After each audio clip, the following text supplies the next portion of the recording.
Supor-se que ela tenha conservado tais faculdades e as tenha exercido regularmente durante todo o tempo em que permaneceu no grupo. Pouco se sabe a respeito, dado que, como mulher, e ainda falaremos disso, eram escassas suas chances de participar ativamente dos trabalhos.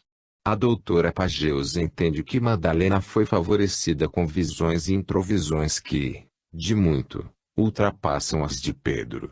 Mesmo assim, no Evangelho de Tomé Pedro, propõe aos companheiros a exclusão de Madalena do grupo, de vez que as mulheres não são dignas da vida. Não há como ignorar, porém, o fato de que foi ela que primeiro Cristo sobrevivente manifestou-se na madrugada de domingo, no jardim de Nicodemos. Há indicações de que esse episódio teria até provocado certas ciumeiras entre os homens. O diálogo com o Cristo ressuscitado nos canônicos ficou reduzido a uma breve troca de palavras circunstanciais, mas não escapa ao observador atento, como se lê em João 20,18, que Maria Madalena foi anunciar aos discípulos, viu o Senhor, e as coisas que ele lhe disse. Ao que tudo indica, o relato de tais coisas de que Jesus falou a Madalena e que foram provavelmente imputadas no texto de João, sobreviveram no Evangelho de Maria. Realmente, segundo este livro, Maria faz longa exposição oral aos apóstolos sobre o que teria ouvido do Mestre, mas a acolhida é fria, para dizer o mínimo, no silêncio que se fez quando ela se calou. André teria tomado a palavra para dizer que cada um pensasse o que quisesse sobre o que acabavam de ouvir. Quanto a ele, contudo, não acreditava que o Salvador tivesse dito aquelas coisas, de vez que eram estranhas as ideias expostas. Pedro, segundo o texto, manifestou-se no mesmo sentido e acrescentou: será que ele falou, de fato, em particular uma mulher e não abertamente conosco? Será que temos de nos virar todos para ouvi-la? Será que ele a preferiu a nós? Maria de Magdala respondeu mais com suas lágrimas do que com argumentos. Os argumentos podiam ser contestados, mas as lágrimas eram testemunho vivo de convincente autenticidade. É evidente que estava magoada, mas manteve-se digna, ao dirigir-se a Pedro, para dizer-lhe: meu irmão Pedro, o que você acha? Você pensa que inventei isso em meu coração, ou que estou mentindo acerca do Salvador? Toda a cena e as palavras nos transmitem pungente impressão de realismo. Criou-se um clima de constrangimento que Levi, Mateus, resolveu com notável habilidade na sua fala dirigida a Pedro. Pedro, você sempre foi um cabeça quente. Vejo-o agora atacando a mulher como os adversários. Se, porém, o Salvador achou digna, quem é, na verdade, você para rejeitá-la? Seguramente, o Salvador a conhece muito bem. Por isso é que ele a amava mais do que a nós. Prosseguiu, expondo sua opinião de que deveriam todos envergonhar-se e saírem a pregar o Evangelho, sem estabelecer qualquer outra regra ou lei além das que Jesus recomendara e que, falando mediunicamente a Madalena, reiterara. A cena preservada no documento copta dá conta de um momento de rara importância no movimento nascente. Ao que se depreende, já se cuidava de implantar normas de procedimento que, se não contrariavam recomendações que Jesus deixara com os seus discípulos, acarretavam desvios que parece não terem agradado ao Mestre já na sua condição póstuma. O texto é também revelador ao mostrar o relacionamento franco entre os membros da diminuta comunidade cristã e até a rudeza de expressas opiniões, mas também a predisposição ao entendimento harmonioso em torno do bem coletivo e da propagação da mensagem do Cristo. Nisso estavam todos de acordo, até mesmo na superação de muito humanas demonstrações de ciúmes na disputa pela preferência do Mestre. Aliás, o Evangelho de Felipe, ao mencionar as pessoas que sempre caminhavam com o Senhor, cita Maria, mãe dele, a irmã dela e Madalena que era chamada sua companheira. Mais adiante, reitera-se a informação de que Madalena era companheira de Jesus e que ele amava mais do que a todos os discípulos e costumava beijá-la na boca com frequência. Por isso, os discípulos chegaram a sentir-se ofendidos e a manifestar-lhe sua desaprovação, interpelando-o. A resposta, apesar de um tanto enigmática, parece indicar que os discípulos testemunham o óbvio, mas não percebem implicações mais profundas. Quando um cego e um vidente estão juntos na escuridão, diz o Cristo, não são diferentes um do outro. Quando a luz se faz, porém, o que enxerga verá a luz e o cego continuará na escuridão. Prossegue o mestre ensinando que a superioridade do ser humano não é óbvia aos olhos, mas oculta. A cena pode até ter um núcleo genuíno, mas o documento como um todo apresenta incongruências e anacronismos que, no meu entender, denunciam elaboração ou manipulação posteriores. Não há como justificar o termo cristão ou a expressão Espírito Santo na fala de Jesus, a propósito da suposta interpelação dos discípulos. A palavra cristão teria sido cunhada por Lucas, em Antioquia mais tarde, somente depois da partida de Jesus, e a expressão Espírito Santo é ainda posterior. O que fica do episódio, no meu entender, é o fato de que a presença de Madalena junto ao Cristo suscitava demonstrações de ciúme, não só por causa das restrições que a época e os costumes impunham à mulher, mas porque os discípulos mais próximos a haviam precedido junto ao Mestre. Por outro lado, os textos sempre mostram Jesus disposto a justificar ou explicar sua preferência por ela, e até mesmo contribui com medidas que colocassem Madalena no nível que ele entendia adequado a ela. A observação inamistosa de Pedro que há pouco citamos, ele se declara decidido a prepará-la pessoalmente, a fim de fazê-la homem, para que ela também se torne um espírito vivo, como vocês. Examinaremos, mais de perto, em outro ponto deste livro, a dicotomia homem-mulher. Aspecto relevante na doutrina agnóstica. O que importa, contudo, no relato que acabamos de reproduzir, é a evidência bem mais convincente, mesmo porque convergente com outras passagens canônicas e apócrifas, de que a prática mediúnica generalizara-se no cristianismo primitivo em intenso intercâmbio com os mortos. Vinham dos seres espirituais, por via mediúnica, instruções, recomendações, correções e estímulos que ficavam por mais algum tempo aprisionados em corpos físicos. Não apenas isso, porém. Esse intercâmbio assume as proporções de significativo marco naquele momento histórico. Acho que a doutora Pageus tem toda a razão em suspeitar de uma disputa pelo poder no contexto em que atuaram os gnósticos, no seu relacionamento com os demais cristãos. A Igreja nascente encontrava-se numa encruzilhada, ante opções que a doutora Pageus situa como quantitativas ou qualitativas. Mais que isso, a hierarquia sacerdotal somente poderia abrir espaço próprio para as manipulações quantitativas que tinha em mente, leia-se poder temporal, à custa da eliminação dos chamados profetas, médiuns. Como percebe o leitor atento dos canônicos, os médiuns gozavam de indiscutível precedência sobre todos os demais membros da comunidade, a única exceção dos apóstolos, como estabelece a primeira carta aos Coríntios, 12,28. Onde quer que chegassem, os médiuns eram recebidos com vivas demonstrações de respeito. Afinal de contas, era pela boca deles que falavam os espíritos, quando não o próprio Cristo. Na presença deles, cessava o exercício de qualquer outra autoridade, exceto a dos apóstolos, se houvesse algum naquele momento na comunidade. As normas vigentes determinavam reservar-lhes as primícias das colheitas. Ora, a nascente casta sacerdotal não podia ver com bons olhos esse tratamento de cessão aos médiuns residentes ou itinerantes.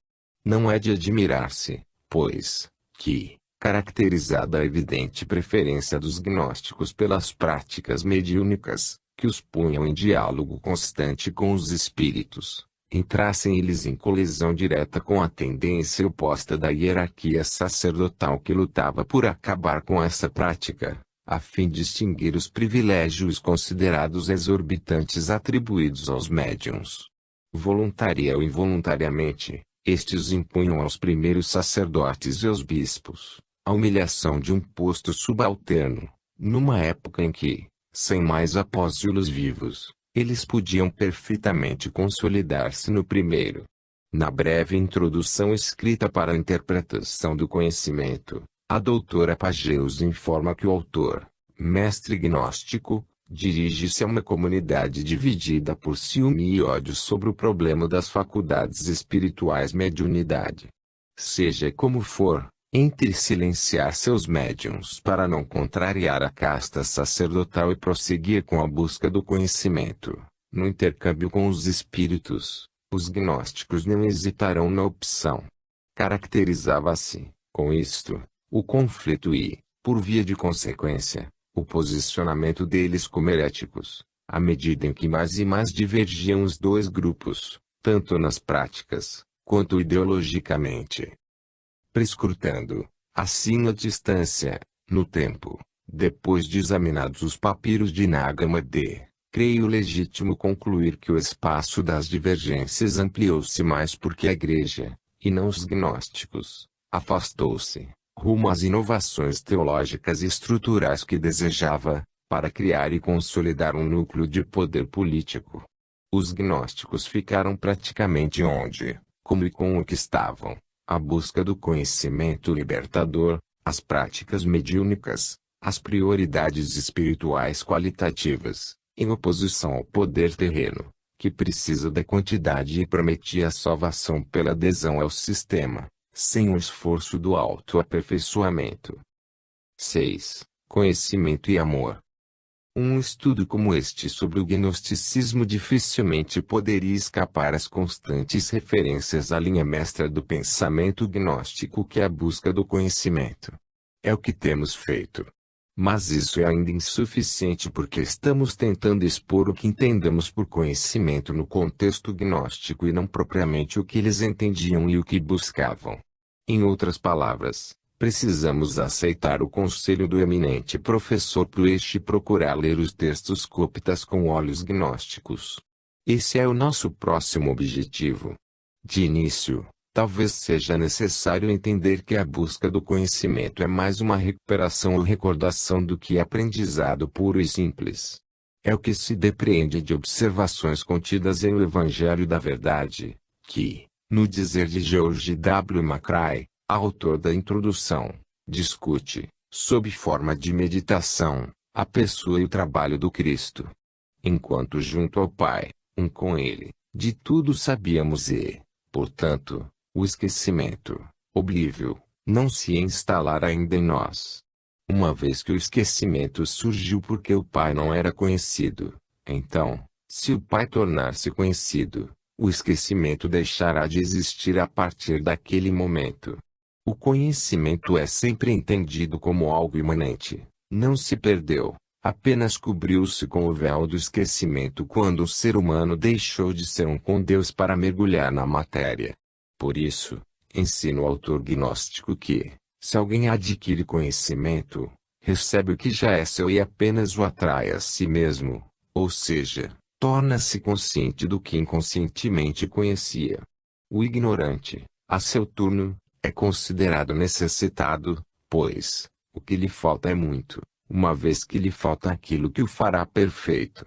Encontramos aqui, portanto, o conceito de que não basta o conhecimento por si só, latente ou consciente, mas que o saber seja instrumento da perfeição, como exemplificou o Cristo em quem a luz falou pela sua boca, e sua voz fez nascer a vida. Ele se tornou o caminho para os que estavam perdidos, o conhecimento para os ignorantes, a descoberta para os que buscavam, o apoio para os que vacilavam, a pureza imaculada para os que estavam corrompidos. É, pois, um conhecimento ativo, dinâmico, caridoso, amoroso, consciente de sua responsabilidade ética e fraterna. Por isso, o autor recomenda ao que alcançou o nível adequado de conhecimento que fale da verdade àqueles que a procuram, e do conhecimento aos que, em erro, cometeram pecado, tanto quanto ajude o que tropeçou a firmar o pé, estenda a mão ao enfermo, alimente o faminto, proporcione repouso ao que está cansado, Levante aqueles que queiram levantar-se e desperte aqueles que dormem. O mergulho na matéria é considerado uma degradação, equivalente ao mito da queda, um período de esquecimento e ignorância, em que o ser fica a dormitar como que embriagado, esquecido de suas origens e desinteressado de sua destinação, envolvido pelas mordomias que o mundo proporciona como ridícula compensação pelo que se perdeu. O mundo da matéria é algo como um mal, infelizmente, necessário para aquele que se separou de Deus. Tantos inconvenientes são atribuídos à matéria em geral e, em particular, à do corpo físico das pessoas, que estas só poderiam ter sido criadas por seres malignos ou, no mínimo, imperfeitos, jamais por Deus. Esse mesmo conceito de uma divindade suprema em todas as suas perfeições e outras menores que teriam criado o mundo físico ressurgiria entre os cátaros na Europa medieval. Os textos gnósticos, contudo, exigem leitura concentrada e atenta aos detalhes e às sutilezas. No trecho há pouco citado, observamos o autor a recomendar toda espécie de ajuda ao próximo, mas, quanto a estender a mão aos que caíram, somente aqueles que queiram levantar-se. O ensinamento é de irretocável coerência, de vez que não apenas o trabalho do aprendizado é tarefa individual e intransferível, como pressupõe propósito consciente, vontade bem definida, pois mesmo a ajuda só se torna possível àquele que deseja ser ajudado e não apenas ao que precisa ser levantado. O tema do conhecimento é retomado em O Evangelho de Felipe, que, no dizer de seu introdutor, Wesley W. Eisenberg, constitui importante contribuição ao nosso escasso conhecimento da teologia e da prática sacramental gnóstica. Deparamos neste documento com ensinamentos profundos, em linguagem elegante e até poética, às vezes. O patamar da perfeição produz uma vestimenta de luz perfeita e qualifica a pessoa para a admissão ao reinado de Deus. O ideal, no entender do autor, está em que o indivíduo se torne perfeito antes de deixar o mundo, ou seja, enquanto ainda envolvido pelo denso manto da matéria bruta, ou não terá como partilhar do convívio com os perfeitos que o antecederam, mas ficará retido, como imperfeito, em dimensão intermediária. Também nesta terminologia encontramos antecipações cátaras, de vez que os pregadores cátaros eram chamados parfaites, os perfeitos. O documento atribuído a Felipe prossegue, explicando, mais adiante, ser um homem livre aquele que adquiriu o conhecimento. Conhecereis a verdade e a verdade vos libertará. Lemos em João. O homem livre não peca, pois o que peca é escravo do pecado. E acrescenta, a verdade é a mãe, o conhecimento é o pai, como quer induzir a noção de que o conhecimento é que fecunda a verdade. Atenção, porém! O conhecimento da verdade, ensina o autor, apenas faz tais pessoas arrogantes. E até lhes proporciona alguma superioridade sobre todo o mundo, mas só o amor constrói. O trecho que se segue é poesia pura e se poderia botar-lhe o título de O Elogio do Amor. Na verdade, aquele que se torna realmente livre através do conhecimento é escravo por causa do amor por aqueles que ainda não tiveram condições de alcançar a liberdade do conhecimento. O conhecimento os torna capazes de se tornarem livres. O amor nunca diz que algo lhe pertence, ainda que realmente possua aquela própria coisa. Ele nunca diz isto é meu, ou aquilo é meu, mas tudo isto é vosso. O amor espiritual é vinho e fragrância.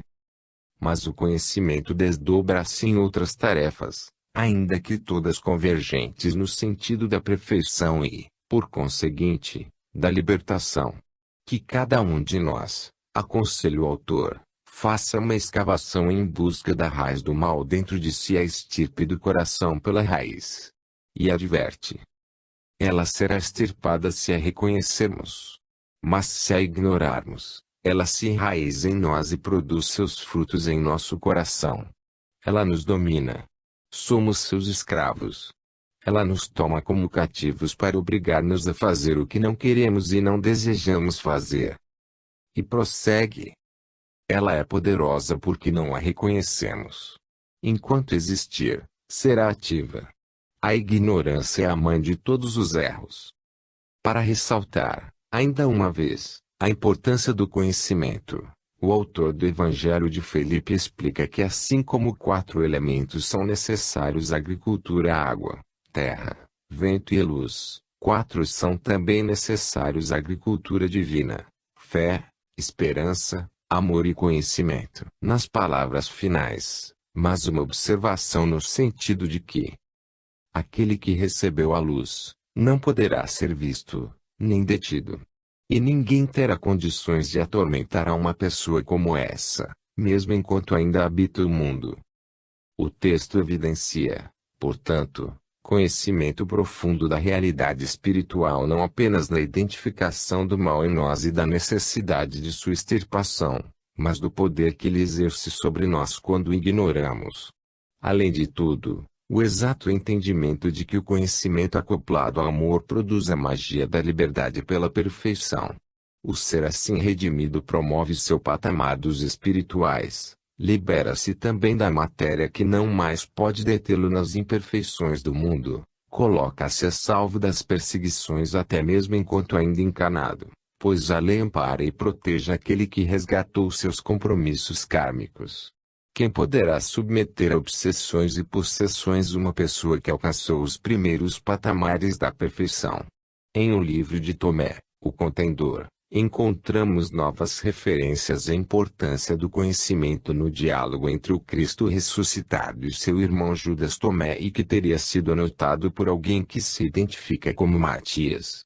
John D. Turner, autor das notas introdutórias, pergunta-se se Matias poderia ser o apóstolo e evangelista Mateus, mas é evidente que não dispõe de elementos para decidir. Aquele que não conhece a si mesmo, ensina Jesus póstumo a Judas, nada conhece, mas aquele que se conhece já adquiriu, ao mesmo tempo, conhecimento sobre a profundidade do todo. O que reitera o ensinamento gnóstico de que o caminho para conhecer a realidade divina começa pelo autoconhecimento, dado que em cada um de nós está posta a centelha que nos mantém imantados ao Pai, ainda que temporariamente divididos ou separados dele pela ignorância e pelo esquecimento. Em O Ensinamento Autorizado, trata o autor não identificado do tema recorrente de que a alma tem origem divina e está em conflito com os percalços da matéria, da qual somente se livra pelo conhecimento. No entender do autor, a alma se deixou seduzir e aprisionar pelos prazeres que a matéria proporciona. O corpo, físico, ensina o autor, surgiu do gozo e o gozo veio da substância material. Por isso, a alma tornou-se irmã deles, ou seja, desceu ao nível do gozo e da matéria, abastardando-se. Reitera-se aqui, portanto, a doutrina gnóstica da rejeição à matéria, sempre encarada como prisão grosseira da centelha divina contida na alma. Tendo deixado o conhecimento atrás de si, lamenta o autor gnóstico, ela, a alma, recaiu na bestialidade. E mais adiante, nossa alma está de fato enferma porque habita uma casa de pobreza, enquanto a matéria aplica-lhe golpes nos olhos, desejando cegá-la. São inúmeras as que sucumbem a essas prisões e passam a dormitar na matéria, prisioneiras, ignorantes, cegas, esquecidas de si mesmas, acomodadas aos gozos da carne e empenhadas na disputa do poder, como se diz a Lures, no Tratado Tripartite, em mais de uma passagem. Em contraste com o conhecimento, a ignorância é comparada, ainda no Tratado Tripartite, às trevas exteriores, ao caos, ao Hades e ao abismo, estado semelhante ao da morte, de vez que aquilo que está morto é ignorância. Esse texto, segundo Harold W. Attridge e Elaine Pageus, autores da introdução, constitui notável fonte nova para a compreensão de como um mestre gnóstico interpreta os mais relevantes temas da teologia cristã. O mestre não identificado ensina que a completa ignorância da totalidade equivale à morte. A liberdade, lê-se no mesmo tratado, é o conhecimento da verdade que existia antes que a ignorância surgisse. tanto quanto a redenção é a libertação do cativeiro e a aceitação da liberdade. Aceitação da liberdade. Estranha e fascinante expressão, que leva à descoberta sutilíssima de que a liberdade já existisse e se oferecia, só faltava ser aceita, dado que tem de ser alcançada por um trabalho consciente, responsável, persistente, que precisa ser aceito e empreendido como pré-condição à própria libertação. Em Hipostase dos Arcontes, onde se apresenta, segundo Roger Abulard, uma interpretação esotérica de Gênesis, lê-se que os criadores de Adão combinaram submetê-lo a um profundo sono, esquecimento, o que foi feito. Em seguida, o texto explica que o sono profundo ao qual Adão foi induzido chama-se ignorância. Em Os Ensinamentos de Silvanus, considerado pelos eruditos o único documento não agnóstico da biblioteca de Nag Hammadi, o autor escreve um apelo à alma, exortando-a à persistência e à sobriedade a fim de sacudir-se da sua embriaguez, obra da ignorância. Como vemos, a ignorância é esquecimento, embriaguez, morte, prisão, sonolência, acomodação aos artifícios da matéria, ao passo que o conhecimento é libertação e vida, é pureza e perfeição, é retorno a Deus, é redenção, não no sentido messiânico, mas trabalho pessoal de cada um na sua intimidade, escavando as raízes do mal e extirpando-as para que brilhe a luz imanente no ser, que vem da luz e a ela retorna. 7. Dicotomias conflitantes.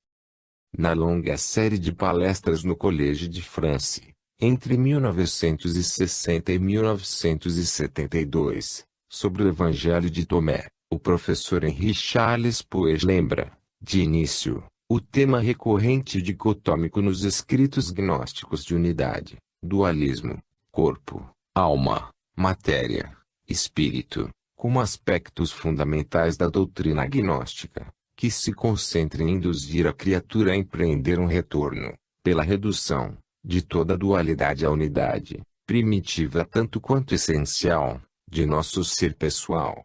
O gnóstico mantém viva essa consciência de seu estado transitório de separação, uma espécie de saudade da unidade, de nostalgia de suas origens, quando éramos todos um com Deus. A separação marca o drama, talvez a tragédia, da queda nas armadilhas da matéria, no qual o princípio inteligente ficará aprisionado por um tempo que não tem como determinar, mas que ele deve esforçar-se por abreviar, em busca de uma espécie de paraíso perdido onde ele vivia, no dizer de Puech, a paz, a plenitude, a unidade. Daí toda a atenção consciente e responsável para aspectos da realidade que se opõem por insanável incompatibilidade, como corpo físico e espírito, ou, mais amplamente, matéria e espírito, que é o paradoxal extremo de contaminar aspectos vitais aos próprios mecanismos da vida terrena. Como que responsabilizados pela prisão da centelha divina nas malhas da matéria, repudiava-se a carne e, por via de consequência, a sexualidade, os vínculos de parentesco e até mesmo a maternidade e a feminilidade em geral. Conceitos esses, aliás, que reemergiram cerca de um milênio depois entre os cátaros, ainda que algo atenuados. Até mesmo as enigmáticas expressões filho do homem e filho de mulher têm aí as suas raízes, como ainda veremos.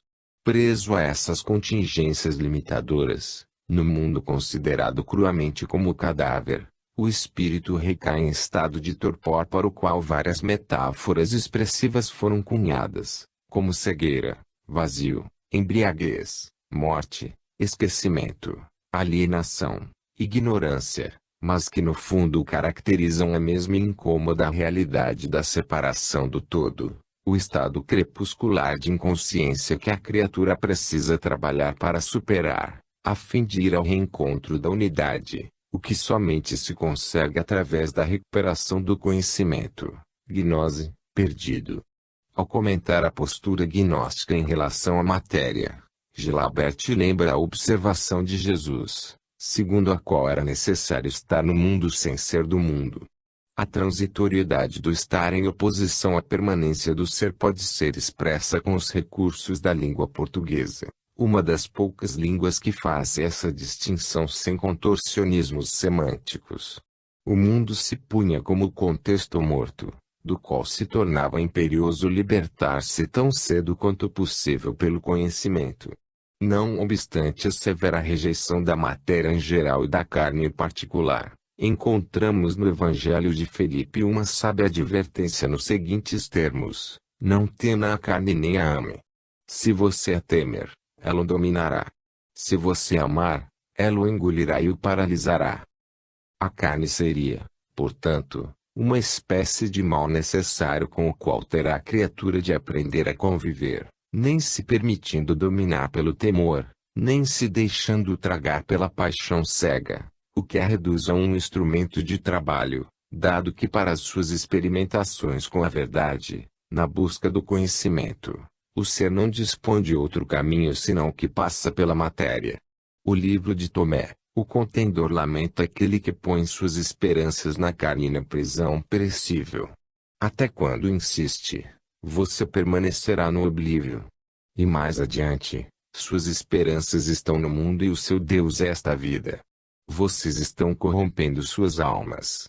Linhas abaixo, acrescenta a advertência de que a luz, da centelha divina que cada um traz em si, ocultou-se na nuvem de trevo ao passo que o corpo físico, identificado como a vestimenta que foi posta sobre nós, envolve-nos em esperanças inexistentes. E continua, condenando aquele que ama a intimidade com a mulher e o poluído relacionamento com ela, lembrando que os poderes do corpo resultarão em aflições. Em O Diálogo com o Salvador, Mateus declara a Jesus póstumo manifestado que gostaria de ver o lugar da vida, onde o mal não existe sim a luz pura. O Cristo responde: irmão Mateus, você não poderá vê-lo enquanto estiver usando a carne. Ainda nesse diálogo, o Cristo ensina em que se alguém não entender como foi criado o corpo que usa, morrerá com ele. Mais uma vez, portanto, o mundo físico e o corpo que nele se integra representam ignorância e morte, ao passo que aquele que sabe de suas origens está vivo, ainda que mergulhado na matéria.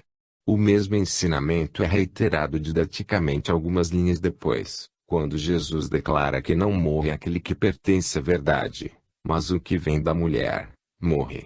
Quanto ao repouso, uma das imagens da salvação pelo conhecimento, somente se alcança, no dizer do Cristo a Mateus, quando nos desfizermos de nossas cargas, quando você deixar para trás as coisas que não poderão segui-lo, então você se colocará em repouso. E novamente esse texto severo com a matéria, recomenda ser necessário destruir as obras da feminilidade não porque não haja outra maneira de nascer, mas porque elas cessarão de dar à luz. Examinaremos alhures, neste estudo, a questão específica da mulher no contexto do gnosticismo, mas torna-se imperioso dizer aqui que, mais do que a mulher em si mesma, o que se lamenta é que através dela o ser mergulha na prisão da matéria bruta, que acarreta um estado de obnubilação e ignorância, como se a mulher fosse a culpada ou a responsável pelas consequências do nascimento.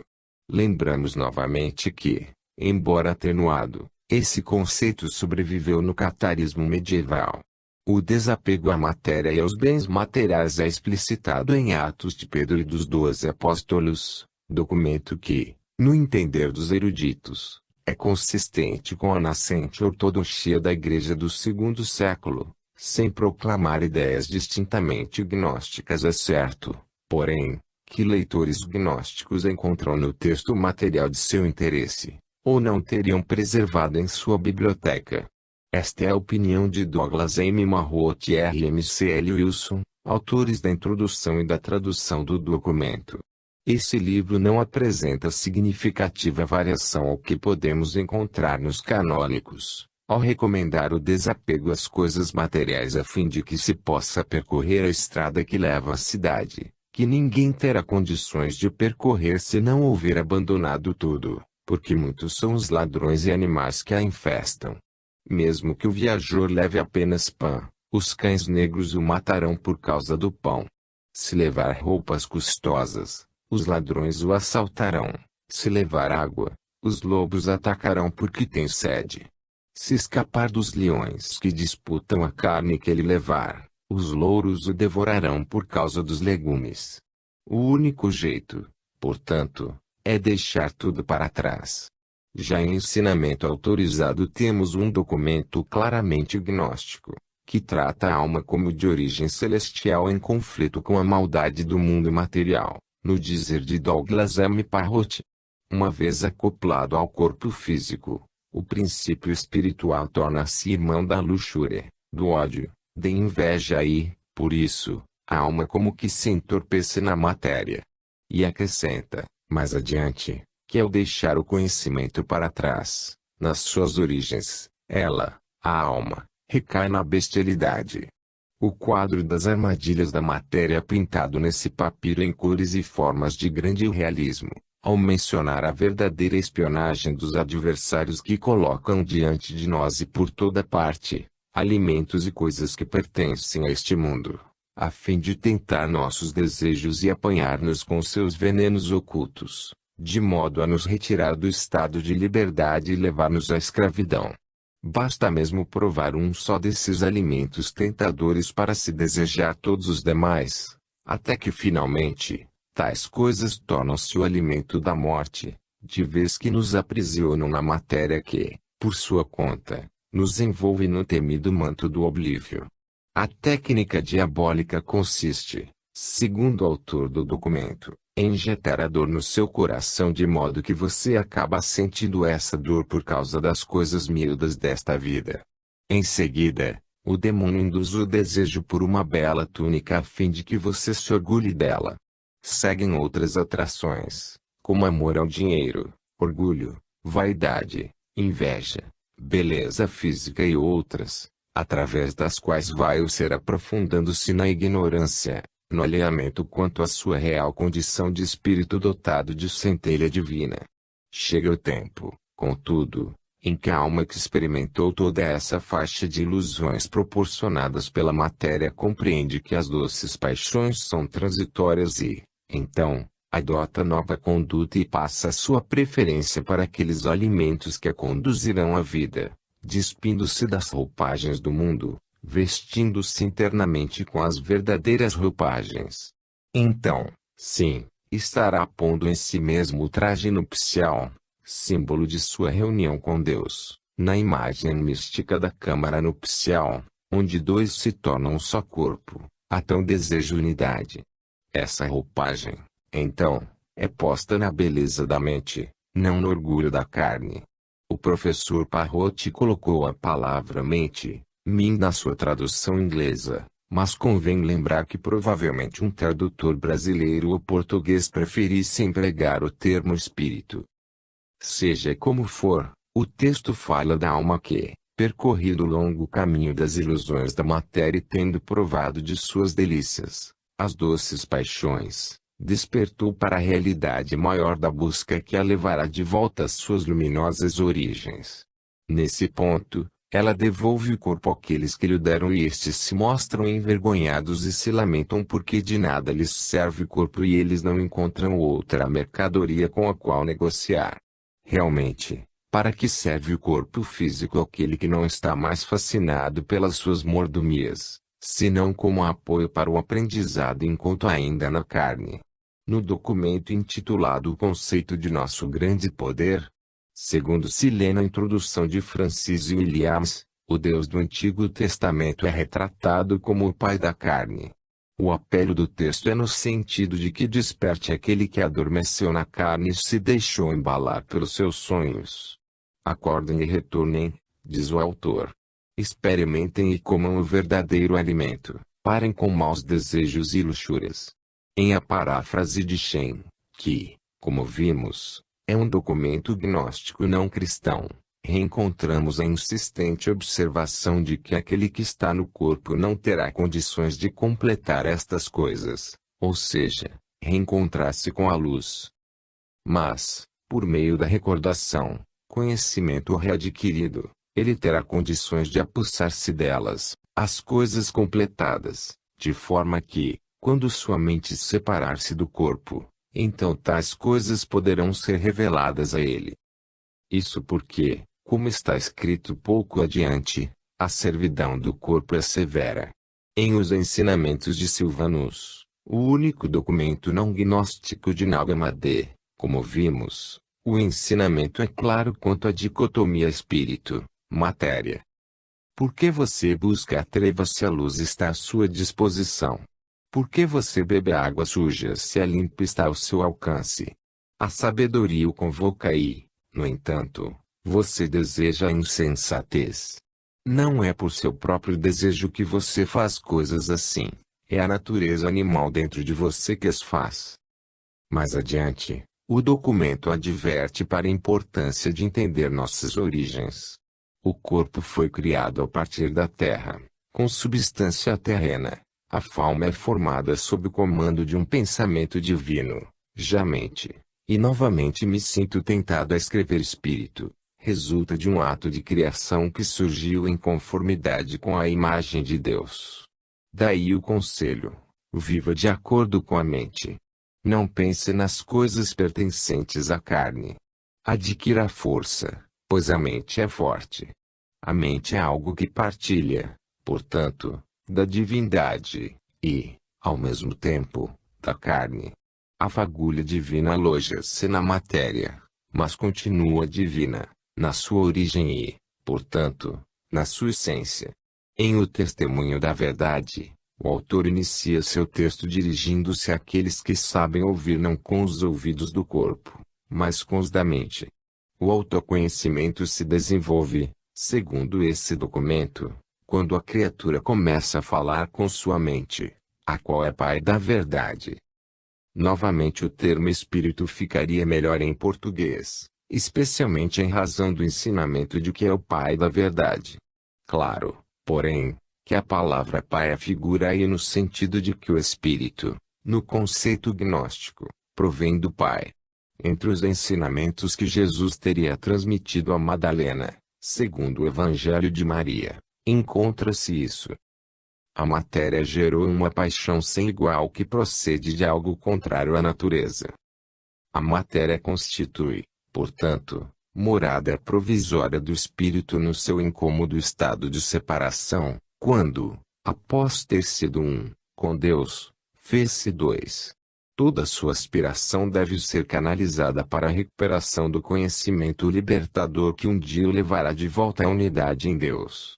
O mundo material não passa de prisão, no qual o espírito se esquece de suas próprias origens, transforma-se em morto-vivo, em estado semelhante ao de embriaguez, enquanto se deixa envolver pelos atrativos que a carne se esmera em oferecer-lhe. 8. Polaridade sexual. Já que nos encontramos na temática das dicotomias, parece oportuno examinar mais uma delas, a da polaridade sexual macho, fêmea, homem, mulher, sobre a qual a abundância de referências nos textos gnósticos revela o interesse que o problema suscitava entre eles. A doutora Pagels, por exemplo, consagra ao assunto todo o capítulo 3º de seu livro, lembrando que, em lugar de descrever um Deus monístico e masculino, muitos desses textos falam de Deus como uma díade que inclui tanto elementos masculinos como femininos. Torna-se às vezes difícil penetrar com a estrutura cultural da mente moderna e, ainda por cima, ocidental, certos aspectos esotéricos da mística daqueles tempos, ou de qualquer tempo mais remoto em relação ao nosso. É certo, contudo, que encontramos em várias fontes gnósticas, como assinala a doutora Pagels, a sugestão de que o espírito constituiria o elemento feminino da Trindade. Daí porque ao desenvolver-se a doutrina do nascimento virginal, nos primórdios da teologia cristã, Jesus, considerado o Filho, foi tido como gerado em Maria pelo Espírito Santo, o que leva o autor de O Evangelho de Felipe a ridicularizar aqueles que estavam interpretando o texto ao pé da letra, dado que uma mulher, o Espírito, não poderia fecundar outra, Maria. As sutilezas e enigmas da dicotomia homem, mulher denunciam insuspeitadas profundidades e conotações ainda por explorar no gnosticismo, de vez que passagens em que surgem esses aspectos oferecem inusitadas dificuldades interpretativas. Os gnósticos certamente dispunham de chaves adequadas para abrir essas portas secretas e de luzes suficientes para iluminar o que hoje nos parece obscuro. No Legião 114 do Evangelho de Tomé, encontramos uma dessas dificuldades. Evidencia-se ali decidida rejeição de Pedro em relação a Madalena, o que, aliás, se reitera no Evangelho de Maria, como vimos à luz. Segundo o texto, Pedro teria proposto a exclusão de Madalena do grupo apostólico, dado que as mulheres não são dignas da vida. Aparentemente Jesus é levado a concordar com essa posição, dado que ele se declara disposto a guiar Maria para fazer dela homem, a fim de que ela também se torne um espírito vivo, semelhante a vocês, homens.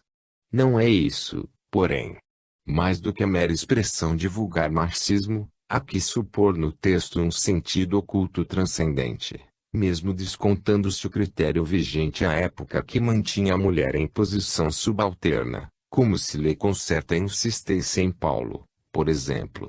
Lembra, contudo, a doutora Pageus citando o professor Wayne Meeks, que, na Epístola aos Gálatas, 3,28, o apóstolo escreve que em Cristo não há homem nem mulher. Pageus acrescenta que Paulo aprova aí o trabalho das mulheres e até saúda uma delas, destacada no seu apostolado, hierarquicamente superior a ele próprio no movimento. Para discussão mais ampla do assunto, deve o leitor recorrer ao livro da doutora Pageus, que pode ser lido em português por aqueles que não tiverem acesso ao original inglês. Seja como for, textos como o do Legião 114 não devem ser tomados à letra ou seriam incongruentes no âmbito do próprio gnosticismo, que pressupõe para todos, sem exclusão da mulher, um largo ciclo que vai da queda ou separação ao retorno à unidade. No meu entender, é preciso separar, no debate do assunto, a condição da mulher na sociedade antiga, que era inegavelmente secundária, do conceito filosófico-religioso do princípio feminino no ser humano, de vez que o problema da sexualidade em geral, tanto quanto da sua polarização, constituem aspectos relevantes no pensamento gnóstico, como assinala o professor Puech, que considera a questão ponto capital, dado que a teoria, ética e, mais ainda, metafísica, da salvação é comandada pela atitude a tomar e a observar em face da sexualidade. A observação do eminente especialista é profunda e merece algum desdobramento preliminar antes de prosseguirmos no exame de suas ideias a respeito. Ao distinguir ou conjugar o aspecto ético com o metafísico da sexualidade, ele abre algum espaço para nossas próprias meditações. Aproveitemos a oportunidade oferecida. A postura filosófica do gnosticismo perante a sexualidade é de discreta reserva, para dizer o mínimo, como se o mecanismo reprodutor da espécie fosse, de certa forma, responsável pela detenção do espírito na prisão celular da matéria. Aí é que a centelha divina mais se isola e se esquece de suas origens, em estado comparável ao da embriaguez ou da cegueira, em vez de devotar-se ao reaprendizado da vida para alcançar o quanto antes sua reunificação com a divindade. Nesse contexto, a mulher parecia figurar inevitavelmente como cúmplice do esquema limitador, ou pelo menos um dos seus principais instrumentos.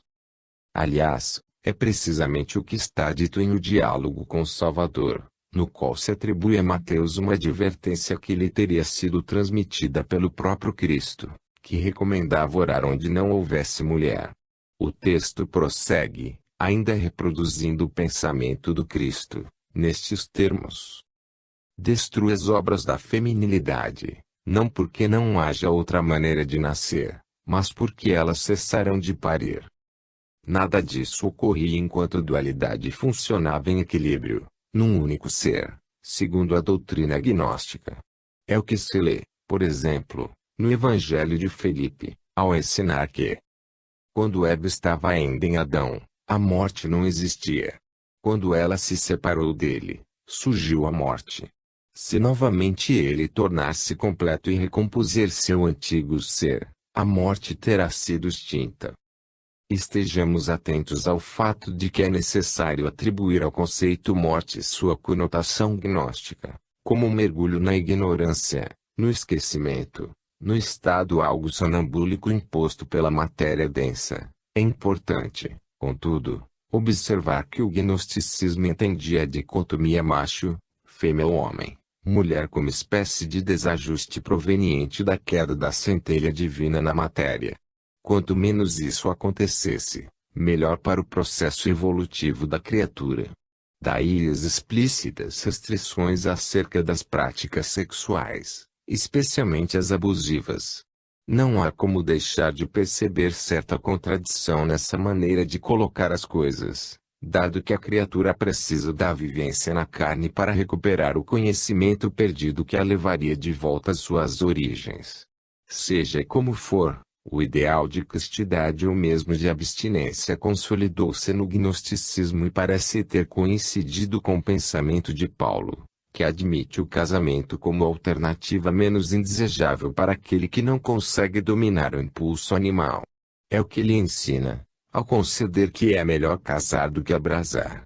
Fica claro, portanto, que a prática sexual é concessão ao componente animal da criatura, um dos mais poderosos engodos ou armadilhas da matéria ou centelha divina aprisionada, cabendo ao ser humano que aspira à perfeição, de onde provém, desvencilhar-se de tais liames tão rápido quanto possível. De certa forma, esse modo de ver propagou-se às estruturas do pensamento teológico e sobreviveu na milenar exigência do celibato sacerdotal. Como lembra Puech, contudo, a dualidade sexual projeta-se, ainda, como relevante questão metafísica, aspecto que ele aprecia com brilho e competência, ao analisar o Logion 22 do Evangelho de Tomé, no qual Jesus recomenda que somente estariam aptos para o reino dos céus aqueles que fizessem do masculino e do feminino uma só coisa, de sorte que o masculino não seja masculino e que o feminino não seja feminino. O comentário de Puech faz até lembrar a romântica alquimia das almas gêmeas, na plasticidade do seu didático francês que, lamento precisar traduzir. Eles, homem/mulher, cessarão, tanto um como o outro, de ser o que eram um perante o outro, nas suas relações ou nas suas oposições mútuas. Não constituirão mais do que um. Serão considerados e se considerarão como sendo indistintamente um e outro, como formando e representando, uma com o outro ou cada um por si, uma só e mesma coisa, uma realidade única e indiferenciada, de natureza e tipo idênticos. O que leva a imaginar que certa polaridade persiste na unidade, mas em estado de equilíbrio na sua interação, como se um fosse também o outro e vice-versa.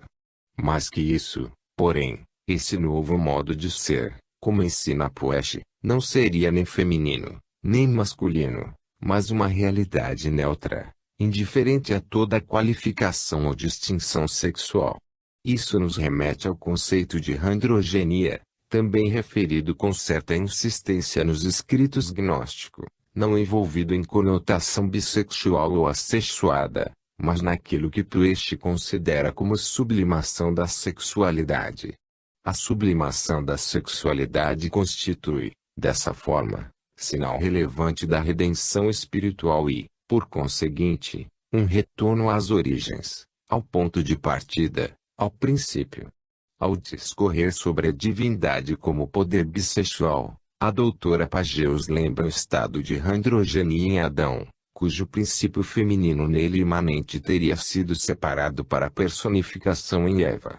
Criado, segundo a alegoria bíblica, à imagem e semelhança de Deus, Adão seria também bissexual, ou melhor, em posição íntima de perfeito equilíbrio masculino-feminino. Encontramos, em várias oportunidades nos textos gnósticos, a imagem mística da câmara nupcial, onde se daria a reunião integradora, segundo a qual os dois se tornam um só. Isso significa que, alcançado o patamar evolutivo em que o ser restabelece em si mesmo a condição que poderíamos denominar pré-sexual, estaria reintegrado em Deus, de onde partiu ao dividir-se, desdobrando suas polaridades. Imagino defensável a conexão desse enfoque gnóstico com uma enigmática passagem em Mateus 19,3 a 12, no qual, questionado a propósito do divórcio, separação, portanto, entre homem e mulher, o Cristo responde que Moisés teria concordado com o repúdio por causa da dureza de vossos corações, mas que no princípio não era assim, ou seja, nas suas origens, o princípio masculino teria sido inseparável do feminino, como Deus os fez. Sintomaticamente o texto informa que o Criador os fez homem e mulher e não homem e mulher. Prossegue o texto dizendo que dessa maneira já não são dois, mas uma só carne. Portanto, não separe o homem o que Deus uniu. Como em outras passagens evangélicas, também esta serviu de apoio a interesses específicos da Igreja, empenhada na consolidação de seu poder civil, em vista da opção quantitativa a que se refere o Dr. Apagels.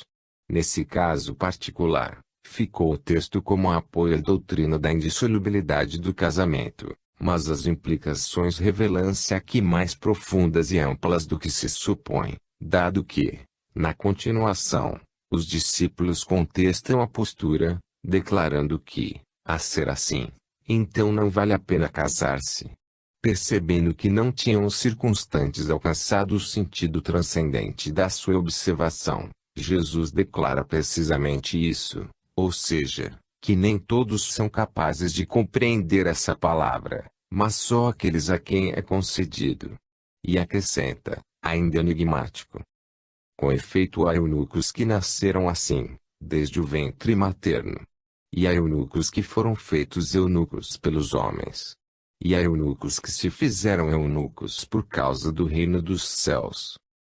Mais uma vez, contudo, ele percebe que sua palavra está acima do entendimento dos ouvintes, porque arremata: quem tiver capacidade para compreender, compreenda. Parece, pois, legítimo depreender, com apoio nos postulados gnósticos, que o termo eunuco representa, nos canônicos, a concepção gnóstica do andrógeno, ou melhor, aquele ser que, no dizer de Poesche, sublimou a sexualidade, transcendeu-a, voltando a ser um com o Pai, como o próprio Cristo.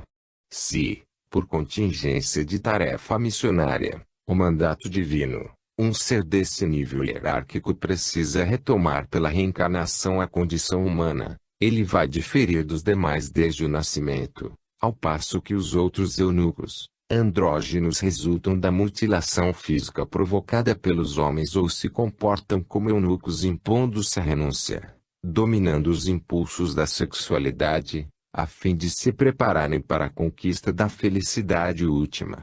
O problema da sexualidade, contudo, não se esgota com o mero alinhamento dessas reflexões. Interrogados sobre se os espíritos têm sexo, os instrutores da doutrina espírita responderam a Allan Kardec da seguinte maneira: não como entendeis, porque os sexos dependem da constituição orgânica.